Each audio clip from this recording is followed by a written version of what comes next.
Merci au Seigneur.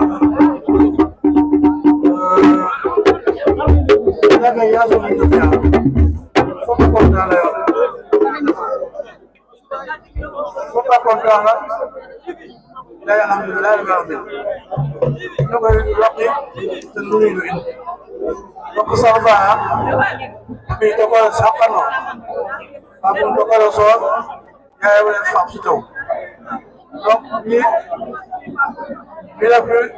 fatwa bila maga kita wata delegation ayo ni fabi ya alhamdulillah asman ba koy ana sima wagelu da koy yemi def na ne amu ya ana sima wagelu parce que sima man do ak fo giral considération de sima wagelu ten vraiment ata to de sax sima surtout les sima jelen do vraiment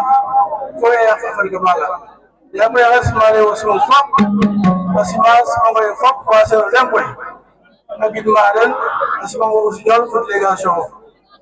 anyana ko ka so ya somte no pam atwan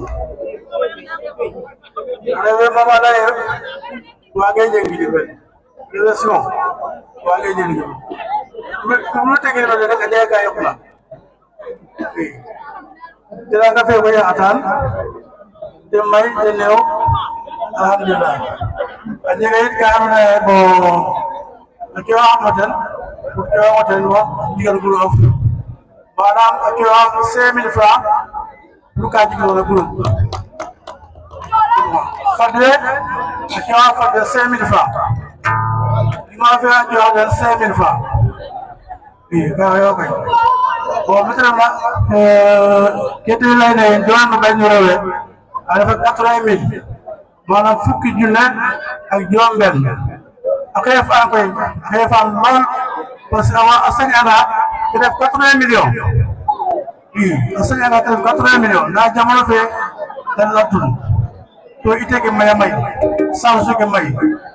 da da ngay ken ak ko ken fof akay fa lo koy to ani ana jalan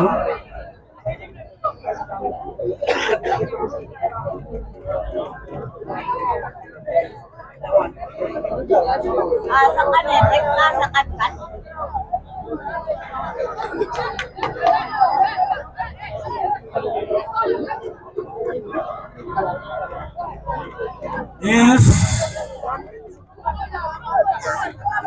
garang